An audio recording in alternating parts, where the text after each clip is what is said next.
Ce jeune homme a inventé un téléphone portable à fabriquer soi-même.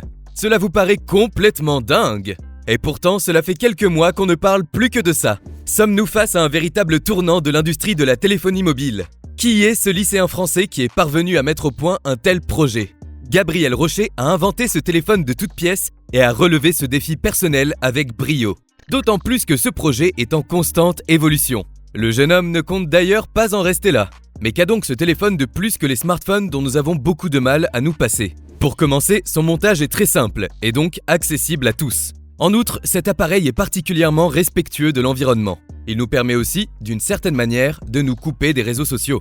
En plein cœur de l'ère du numérique, nous en avons grandement besoin. Néanmoins, quel peut bien être l'avenir de ce téléphone hors du commun? Pour le moment, Gabriel Rocher entend bien le commercialiser dans les plus brefs délais. De plus, il travaille également sur de multiples autres projets. Peut-on réellement envisager une chute prochaine des smartphones? Comment un lycéen français a-t-il pu créer un téléphone à fabriquer soi-même? Qui est donc ce jeune homme dont tout le monde parle? Cette année, Gabriel Rocher vient seulement de faire sa rentrée en terminale au lycée Notre-Dame de la Providence de Vincennes, dans les Hauts-de-Seine. Son jeune âge et son savoir impressionnent les plus grands scientifiques du domaine. Il prouve ainsi que le talent n'a pas d'âge. Ainsi, il crée un projet de toutes pièces qu'il surnomme le Paxophone. Certes, cet appareil n'a rien à voir avec les smartphones qui font fureur et que nous avons l'habitude d'utiliser. Cela vous intrigue? C'est sur Atech que vous allez avoir la réponse à toutes vos questions, alors surtout, restez avec nous. L'adolescent a conçu l'appareil de A à Z. Il est notamment question de l'impression 3D, de la connexion de l'écran tactile et de la soudure des composants. Impressionnant, non? Cependant, un tel projet n'a pas vu le jour en quelques heures. Le jeune Gabriel a passé près de 3 ans à mettre au point un tel appareil. Pour lui, c'était comme une évidence. Effectivement, il est passionné par le matériel électronique et l'informatique depuis son plus jeune âge. Il a d'ailleurs participé à de nombreux projets de fabrication avec des composants en récupération. Au départ, Gabriel n'avait aucune connaissance. Pourtant, il a tout appris via Internet. Au bout d'à peine 1 an, il est parvenu à allumer l'écran de l'appareil qu'il avait créé et à passer un appel. À l'âge de 13 ans, il se lance donc dans ce projet aussi fou qu'ambitieux.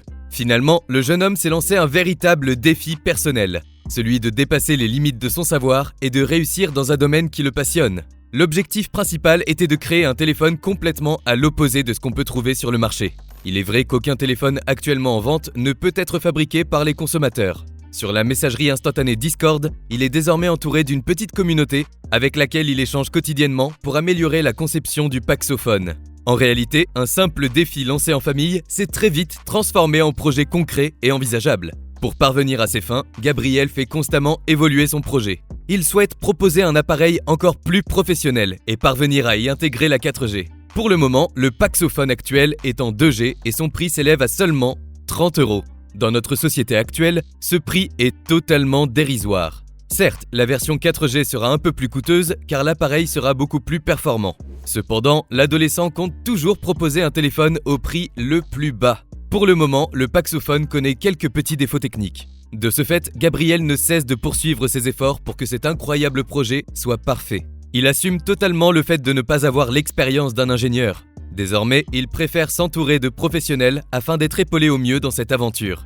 On parle même d'un open source. Pour faire simple, le créateur du projet partage librement toutes ses données. Les personnes intéressées ont alors la possibilité de se lancer aux côtés de Gabriel. C'est aussi ce qui permet une révolution constante du Paxophone.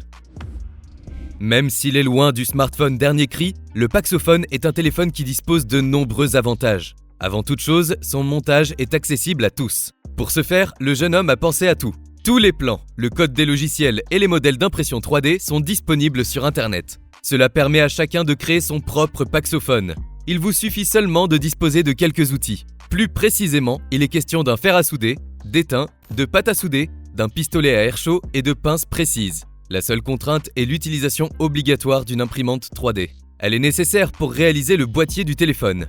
Il faut être réaliste. Rares sont les personnes qui ont une imprimante 3D chez elles. Néanmoins, un grand nombre d'entreprises sont aujourd'hui spécialisées dans l'impression 3D. Il suffit de se rapprocher de l'une d'elles. Pour un individu lambda, toutes ces étapes ne paraissent pas vraiment simples. Pourtant, il semblerait que le Paxophone soit le premier téléphone de ce type. Il en vaudrait d'ailleurs vraiment la peine.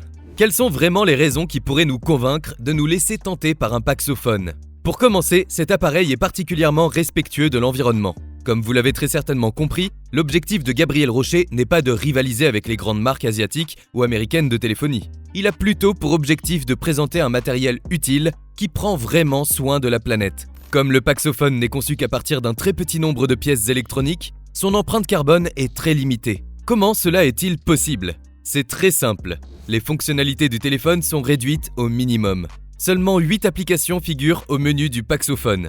L'application d'appel, de SMS et de contact. Il est aussi question d'une calculatrice, d'une horloge et d'une map pour calculer les coordonnées GPS. Pour assurer une certaine forme de divertissement, 2 applications de jeu sont disponibles. Gabriel a porté son choix sur le mythique jeu Snake et sur le jeu 2048. En réalité, cet appareil dispose de toutes les fonctionnalités nécessaires à l'usage d'un téléphone, c'est-à-dire envoyer des messages, en recevoir et passer des appels. Finalement, l'adolescente souhaite repenser la technologie. Ainsi, il s'oppose aux pratiques des grands fabricants, qu'il estime être irrespectueux de l'environnement. De nos jours, il est primordial de penser aux contraintes de demain, telles que notre impact environnemental ou notre consommation d'énergie. Aujourd'hui, nous devons nous tourner vers des technologies beaucoup plus écologiques afin de lutter contre l'obsolescence programmée. De plus, le Paxophone est un bon moyen de s'éloigner des réseaux sociaux. Désormais, ces applications font partie intégrante de notre quotidien. Elles sont d'ailleurs parfois beaucoup trop chronophages. On évoque même une véritable addiction pouvant jouer sur la santé physique et mentale de ses utilisateurs. Les réseaux sociaux ne sont parfois qu'une représentation parfaite d'une vie qui n'existe pas. Maintenant, la plupart des gens sont très attachés aux réseaux sociaux sur leur téléphone. Ils en ont même besoin. Pour cette raison, ces derniers n'auront pas forcément l'envie de se laisser séduire par le Paxophone. Pourtant, revenir à l'essentiel peut être une solution à de nombreux problèmes.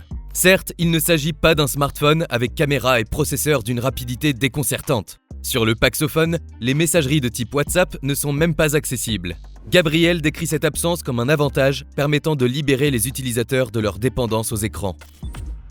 Malgré ses nombreuses qualités, l'avenir du Paxophone reste incertain. Peut-on vraiment envisager une commercialisation prochaine ? Pour le moment, cet appareil hors du commun n'est pas encore en vente sur Internet. Mais il pourrait être commercialisé dans quelques mois sous la forme d'un kit.